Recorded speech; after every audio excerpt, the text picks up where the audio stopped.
Hello दोस्तों, veterans नमस्कार। मैं दीवन सिंह। कल जो सुनवाई हुई माननीय सुप्रीम कोर्ट में, उसका जो वीडियो है हम उसको बार बार सुन रहे हैं और जो धरातल पर सीन था, यदि यही सीन रहा और जस्टिस को अपोजिट पार्टी ने कन्विंस कर दिया तो हम केस हार जाएंगे। अपोजिट वकील की तैयारी और हमारी तैयारी में जमीन आसमान का फर्क था। हमारे एक दो वकील ही नहीं थे, गुलाटी साहब का पता ही नहीं है कहां पर है। इतना इंपॉर्टेंट केस और गुलाटी जी का पता ही नहीं है।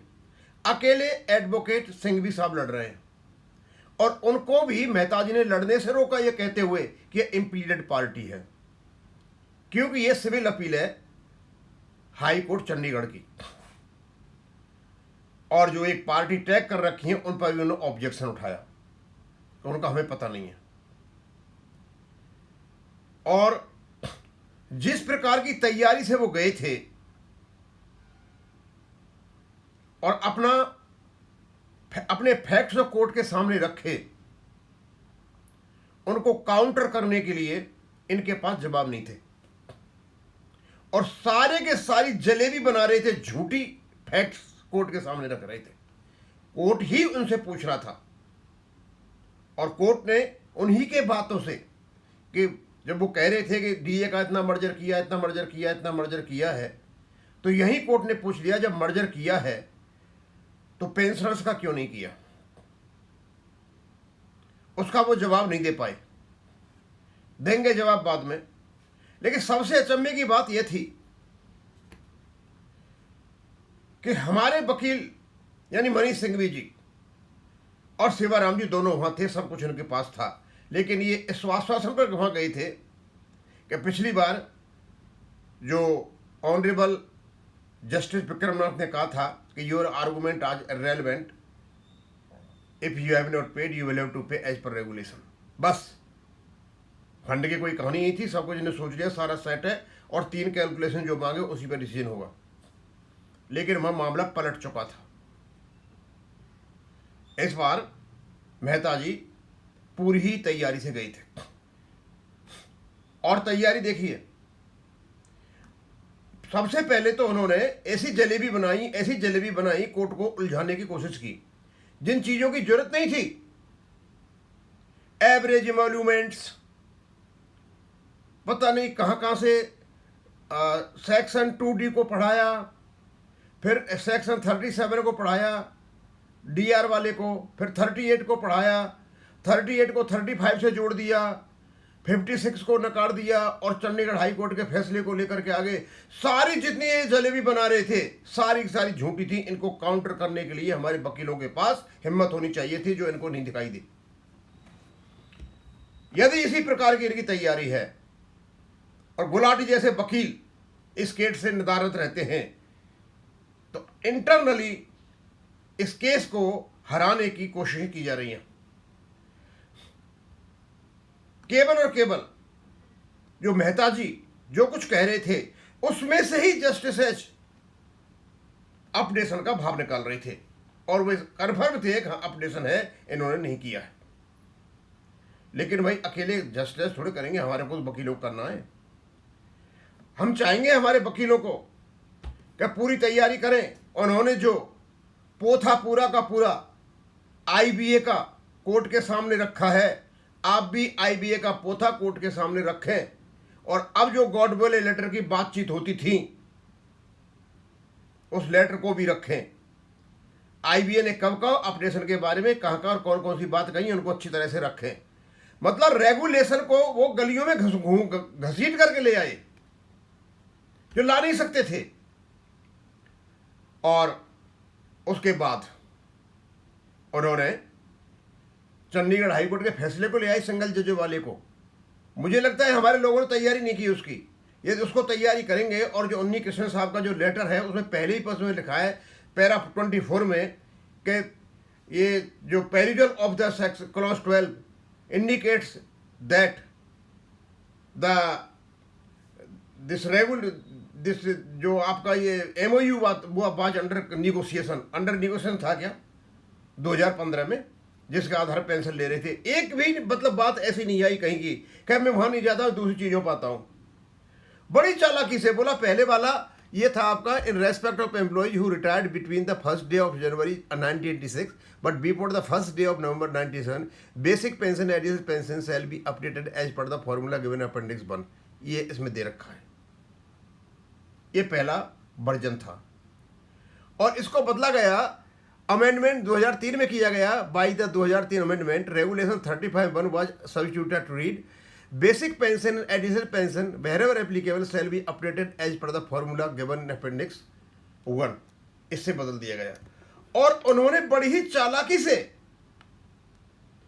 इस अमेंडमेंट को पता है कहां जोड़ दिया, calculation of average emoluments of those employees who retire falling between the two consecutive base settlements, उनसे जोड़ दिया। भाई समझ में नहीं आता, बड़े आसानी से जोड़ गए इसको वो। और हमारे वकील ये भी नहीं कह पाए साहब कर क्या रहे हो। मतलब IBA ने एक कहानी बना दी कि ये जो अमेंडमेंट है ये केवल और केवल उनके लिए है और उसको ले जा करके उन्होंने कोर्ट में पढ़ दिया। ऐसा अमेंडमेंट में लिखा है क्या, ऐसा रेगुलेशन में लिखा है क्या? अब ये ऊपर वाला, ये जो बीच वाला ये अमेंडमेंट हुआ है, ये भैया ये ऊपर तो 35.1 और नीचे है आपका 38, जो एवरेज एमोल्यूमेंट्स की कैलकुलेशन के लिए काम में आता है। और इसी की मेहता साहब कह रहे हैं कि ये एवरेज एमोल्यूमेंट्स के लिए है ये वाला। एक लेमैन जिसको बहुत कम अक्ल है वो भी बता सकता है कि अमेंडमेंट कहां हुआ है। ये अमेंडमेंट 35.1 में हुआ है, ना कि 38 में। एवरेज एमोल्यूमेंट्स काउंट करने के लिए यदि 2 बेस सेटलमेंट में कोई एम्प्लॉय रिटायर होता है तो उसका वर्णन 38 में होना चाहिए था, 35.1 में नहीं। मुझे समझ में नहीं आ रहा कि ये कैसे इस चीज को एक्सेप्ट कर गए और कैसे कोर्ट में कह लेने दिया। वो सारी जितनी भी जलेबी बनाई उन्होंने कोर्ट को कंफ्यूज करने के लिए बनाई। 2003 में जो अमेंडमेंट हुआ है, यदि वास्तव में ही 2 बेस सेटलमेंट में रिटायर होने वाले कर्मचारियों के लिए है, तब तो आपका पेंशन पैसे है ही नहीं। लेकिन इसकी जो लैंग्वेज है ये 35(1) से मेल खाती है। अपेंडिक्स 1 35(1) में है ओरिजिनल में, अमेंडमेंट भी ओरिजिनल में जाएगा। बेसिक पेंशन ये अमेंडमेंट होगी तो ऊपर ही जाएगी। यानी सारी की सारी लैंग्वेज इनकी 35(1) की है। तो भैया तुम 38 से कैसे जोड़ रहे हो एवरेज एमोल्यूमेंट निकालने के लिए? और इसमें 4-5 किस्म के एम्प्लॉय दे रखे हैं। डेट ऑफ रिटायरमेंट से जो सुपरएन्यूएशन में जाते हैं, जो प्रीमेच्योर जाते हैं, जो रिमूवल से जाते हैं, और जिनकी क्या नाम है 10 मंथ की सर्विस है, लेस देन 10 मंथ्स। इस अमेंडमेंट को आप 38 में कैसे रख सकते हो, कैसे नोटिफाई कर सकते हो और कैसे इसको लिंक कर सकते हो सरेआम सुप्रीम कोर्ट में? इसको मेहता जी लिंक कर रहे थे 38 से। क्या हमारे वकीलों को पता नहीं था कि 38 में क्या, 35 में क्या है? ये जो अमेंडमेंट हुआ है 2003 में, ये 35.1 में हुआ है, न 38.1 में, 38 में। और उसको 38 से जोड़ दिया। दोस्तों ऐसा ही हाल रहा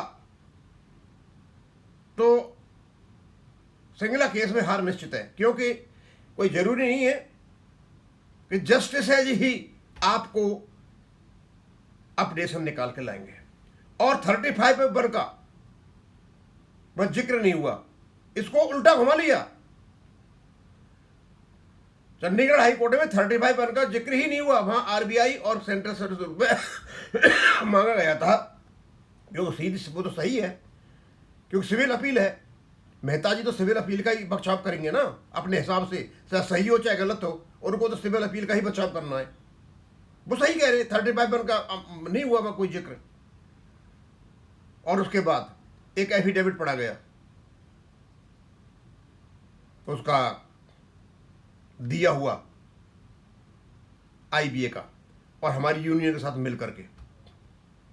उनमें कहते हैं कि जो फंड बना हुआ है वो एम्प्लॉय और ऑफिसर के कंट्रीब्यूशन से और बैंक के कंट्रीब्यूशन। ये पूछे भैया ऑफिसर एम्प्लॉय कंट्रीब्यूशन कौन सा है, और साथ में ही मेहता जी वो भी पढ़ रहे हैं पार्ट 3 का, जो सोर्सेज ऑफ फंड, वहां कहीं नहीं लिखा हुआ है कि ऑफिसर से कंट्रीब्यूशन से रेगुलेशन में, लेकिन यहां बता रहे हैं कि उन्हें एफिडेविट में कह रहे हैं कंट्रीब्यूशन से बना है, और रेगुलेशन में कह रहे हैं कि वहां कोई एम्प्लॉय का हाथ ही नहीं है।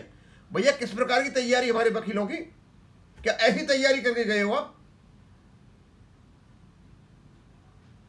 दोस्तों, यदि माननीय सुप्रीम कोर्ट ने अपडेशन नहीं निकाला तो मुझे नहीं लगता कि इस प्रकार से हमारे वकील निकाल के लाएंगे।